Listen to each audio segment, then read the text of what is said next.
Friends, welcome to target government exam. दोस्तों, आप सभी का स्वागत है टारगेट गवर्नमेंट एग्जाम में। आज हम बात करने वाले हैं फ्रेंड्स, जैसे कि आपने देखा होगा थंबनेल पे, इस्लाम धर्म के बारे में। इस्लाम धर्म के बारे में आप सभी ने सुना होगा और इससे कॉम्पिटिटिव एग्जाम्स में क्वेश्चन पूछते हैं, जैसे कि यूपीएससी हो गया, एसएससी, इन सब में भी क्वेश्चन आ जाते हैं 1 या 2 नंबर के। तो दोस्तों, आज हम डिस्कस करने वाले हैं इस्लाम धर्म के बारे में। तो सबसे पहले दोस्तों जान लेते हैं कि इस्लाम धर्म के जो संस्थापक थे वो कौन थे। तो इस्लाम धर्म के संस्थापक कौन था? हजरत मोहम्मद साहब। कौन थे दोस्तों? हजरत मोहम्मद साहब जो थे वो हमारे इस्लाम धर्म के संस्थापक थे। अब हजरत मोहम्मद साहब, ये नाम आपको याद होना चाहिए। क्या पता पूछ ले कि इस्लाम धर्म के संस्थापक कौन थे। तो इस्लाम धर्म के संस्थापक कौन थे? हजरत मोहम्मद साहब। उसके बाद इनका जन्म 570 ईसा में मक्का में हुआ था। मक्का में हुआ था। इनका जन्म कहाँ हुआ था? इनका जन्म 570 ईसा पूर्व मक्का में हुआ था। कहाँ हुआ था? 570 ईसा पूर्व मक्का में। दोस्तों, उसके बाद जान लेते हैं थोड़ा सा और इनके बारे में। उसके बाद इस्लाम धर्म की बात करेंगे। इनके पिता का नाम अब्दुल्ला था। अब्दुल्ला था। किसके पिता का नाम? हजरत मोहम्मद साहब के पिता का नाम। हजरत मोहम्मद साहब कौन थे? इस्लाम धर्म के संस्थापक थे। इस्लाम धर्म के संस्थापक थे और इनके पिता का नाम था अब्दुल्ला। क्या था? अब्दुल्ला। इनकी माता का नाम अमीना था। क्या था? अमीना। इनकी माता का नाम अमीना था, इनके पिता का नाम अब्दुल्ला था। हजरत मोहम्मद साहब, और ये इस्लाम धर्म के संस्थापक थे। इन्हें जो दोस्तों ज्ञान प्राप्ति हुई थी, बताया जाता है इनको जो ज्ञान प्राप्ति हुई थी वो 610 ई में मक्का में हीरा नामक गुफा में हुई थी। दोस्तों, मक्का में कोई हीरा नामक गुफा थी जहां पे 610 ईसा पूर्व में हजरत मोहम्मद साहब को ज्ञान की प्राप्ति हुई थी। उसके बाद उन्होंने इस्लाम धर्म की स्थापना की थी। उन्होंने अपने विचार लोगों के सामने प्रकट किए थे कि तुम हमारे साथ जुड़ना चाहिए, हम तुम्हें ये प्रोवाइड करवाएंगे और हमारा धर्म बढ़िया है। तो दोस्तों, कब हुई थी ज्ञान प्राप्ति? 610 ईसा में, 610 ई में। उसके बाद आगे बात करते हैं दोस्तों इस्लाम धर्म के बारे में।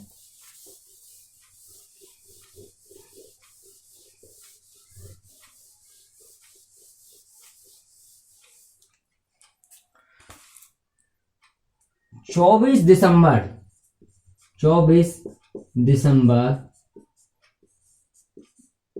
622 24 दिसंबर 622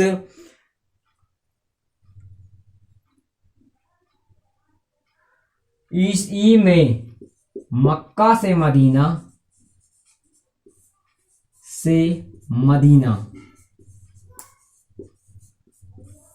की यात्रा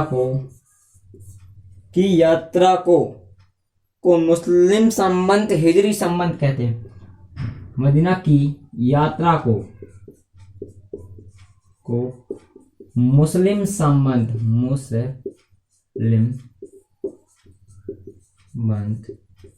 क्या कहते हैं दोस्तों? हिजरी संबंध।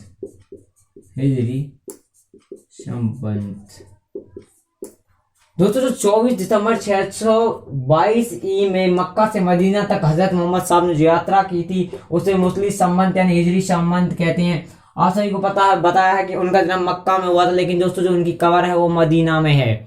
उन्हें मदीना में उनकी जो हुई थी मौत हुई थी।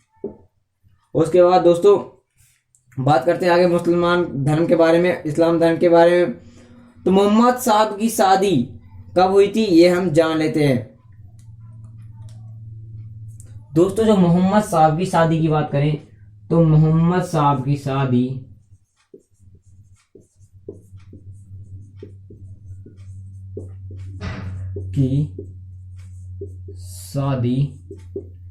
25 वर्ष, जब वो 25 वर्ष के थे तो 25 वर्ष की उम्र में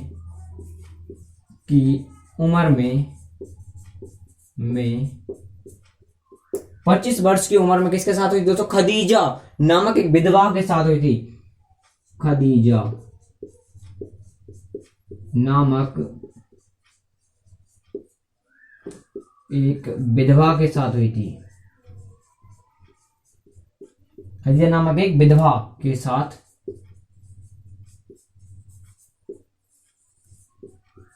हुई थी।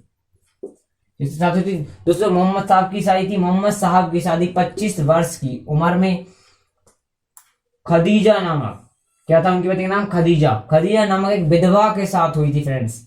ये आपको याद रखना चाहिए कि उनकी बीवी का नाम खदीजा था और उनकी शादी जो हुई थी वो विधवा के साथ हुई थी। दोस्तों उसके बाद मोहम्मद साहब की एक बेटी थी जिसका नाम क्या था? उनकी बेटी का नाम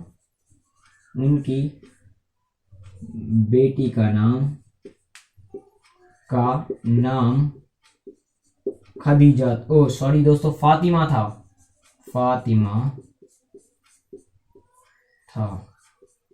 उनकी बेटी का नाम क्या था फ्रेंड्स? उनकी बेटी का नाम फातिमा था। और उनके दामाद का नाम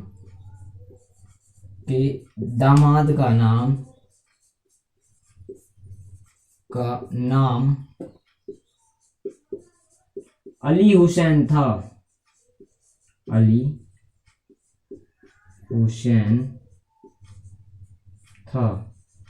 क्या था फ्रेंड्स? उनके दामाद, उनकी जो बीवी थी वो, उनका नाम खादीजा था जो कि एक विधवा थी और उनकी शादी हजरत मोहम्मद साहब के साथ 25 वर्ष की उम्र में हुई थी। उनकी एक बेटी हुई थी जिसका नाम था फातिमा और उसके पति यानी कि हजरत मोहम्मद साहब के जो दामाद थे उनका नाम था अली हुसैन। उसके बाद दोस्तों आगे जान लेते हैं इस्लाम धर्म के बारे में।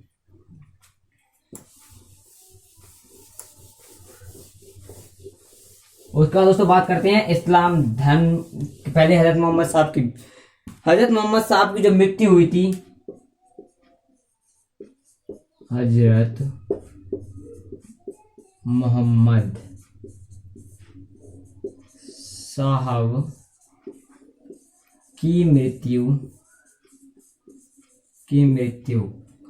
हजरत मोहम्मद साहब की मृत्यु 8 जून 632 ई में हुई। मृत्यु 8 जून 632 ई में हुई और इन्हें मदीना में दफनाया गया। कहां पे? मदीना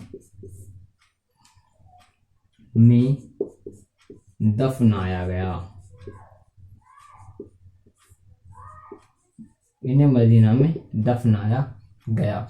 दोस्तों हजरत मोहम्मद साहब का जन्म कब हुआ था? तो 570 में हुआ था। उन्हें ज्ञान प्राप्ति कब हुई थी? तो 610 ई में हुई थी। और उनकी मौत कब हुई थी? तो 632 ई में हुई थी। हजरत मोहम्मद साहब की मृत्यु 8 जून 632 ई में हुई थी और इन्हें मदीना में दफनाया गया था।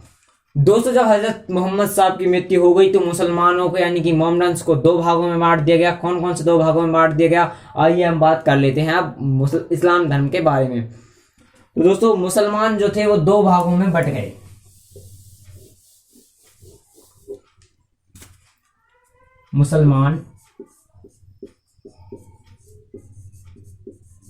मुसलमानों को 2 भागों में बांट लिया उन्हीं लोगों ने जो मुसलमान थे।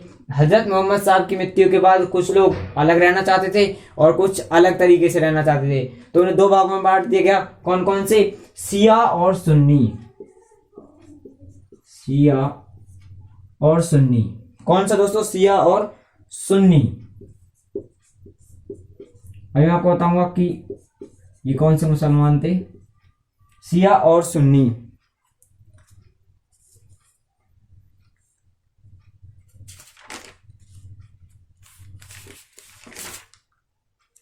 दोस्तों सबसे पहले बात कर लेते हैं शिया कौन थे। तो जो शिया मुसलमान थे, वही आपसे पूछे मुसलमान को कितने भागों में बांटा गया? तो 2 भागों में। कौन कौन से? एक शिया और सुन्नी सॉरी दोस्तों, शिया और सुन्नी। शिया ये वो थे, ये हजरत मोहम्मद साहब के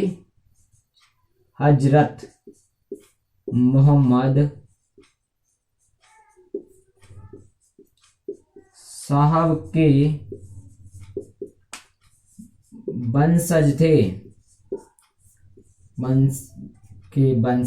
थे जो अली की शिक्षाओं में विश्वास रखते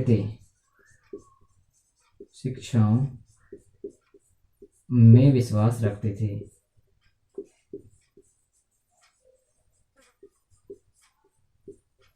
रखते थे। और दोस्तों अली कौन है? मैंने अभी आपको बताया था कि उनकी बेटी थी जिसका नाम था फातिमा और उसके पति का नाम क्या था? अली। अली। तो शिया कौन हुए? दोस्तों अली की शिक्षाओं में विश्वास रखते थे और वो हजरत मोहम्मद साहब के वंशज थे। उसके बाद सुन्नी कौन थे? तो सुन्नी दोस्तों वो थे जो सुनने में विश्वास करते थे। दोस्तों देखिए सुन्नी कौन थे? सुन्नी सुन्नी सुन्नी सुन्नी वो थे, सुन्नी वे मुसलमान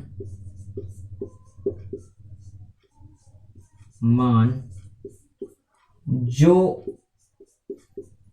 हजरत मोहम्मद साहब के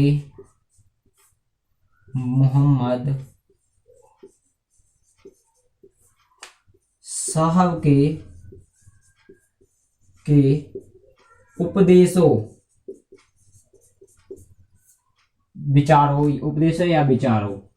विचारों को सुनकर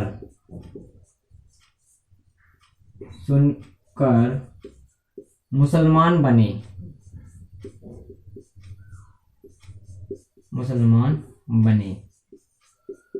उन्हें सुन्नी मुसलमान कहा गया। दोस्तों जो दो शिया मुसलमान थे वो हजरत मोहम्मद साहब के वंशज थे जो कि अली की शिक्षाओं में विश्वास मानते थे, क्योंकि अली भी उनका वंशज ही था, उनकी बेटी का पति था। और दोस्तों जो सुन्नी मुसलमान थे ये वे मुसलमान थे जो हजरत मोहम्मद साहब की बातों को सुनकर, उनके उपदेशों, उनके विचारों को सुनकर मुसलमान बने, जो सोचते थे कि मुसलमान धर्म, इस्लाम धर्म बहुत अच्छा है तो हमें भी मुसलमान बनना चाहिए। तो उनकी बातों को सुनकर वो मुसलमान बने, उन्हें सुन्नी कहा गया। जो हमारे मोहम्मद साहब थे उनकी मौत के बाद दो भागों में बट गए, एक वो थे जो सुन्नी थे और एक वो थे जो शिया थे। ऐसा क्यों हुआ फ्रेंड्स? उनमें लड़ाई हो गई।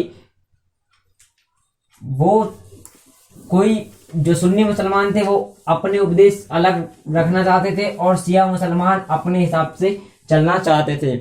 उसका दोस्तों मोहम्मद साहब के कथनों पर प्रचार करने वाले को पैगंबर कहलाए। दोस्तों पैगंबर कौन होता है?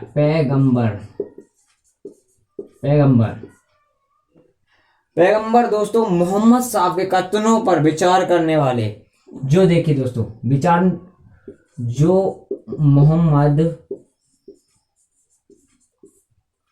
साहब के कथनों का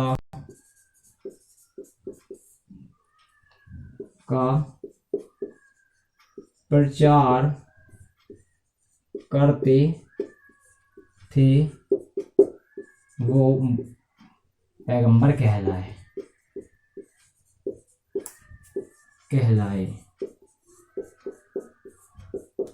जो पैगंबर मोहम्मद साहब के कथनों का विचार करते थे फ्रेंड्स वो पैगंबर कहलाए। उसमें भी दोस्तों जो पैगंबर उत्तराधिकारी थे उन्हें खलीफा का नाम से जाना गया। जैसे कि उत्तराधिकारी थे यानी कि उसके मोहम्मद साहब के उत्तराधिकारी थे, जैसे कि अली था। तो जो पैगंबर उत्तराधिकारी थे उन्हें खलीफा के नाम से जाना गया।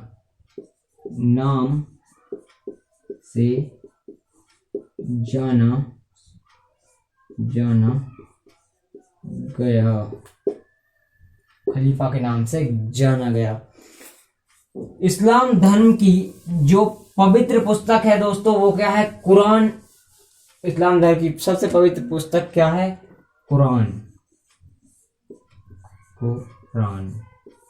ये इस्लाम धर्म की दोस्तों सबसे पवित्र पुस्तक है जो कि है कुरान। ये तो थोड़ा सा दोस्तों इस्लाम धर्म के बारे में मैंने आपको बताया। और भी यदि आपको डिटेल में वीडियो चाहिए कुरान के बारे में भी कि कुरान की रचना क्या है, उसमें क्या उपदेश दिए हुए हैं, तो इसके बारे में आप कमेंट कर सकते हैं। वैसे मेरे हिसाब से इतना बहुत था, इतने में से ही क्वेश्चन पूछते हैं और ज़्यादा डीपली नहीं पूछते हैं। आई होप वीडियो आपको अच्छी लगेगी। वीडियो अच्छी लगे चैनल को सब्सक्राइब करें, वीडियो को लाइक करें और बेल आइकन दबाना ना भूले। बहुत जल्दी मिलते हैं फ्रेंड्स नेक्स्ट वीडियो में।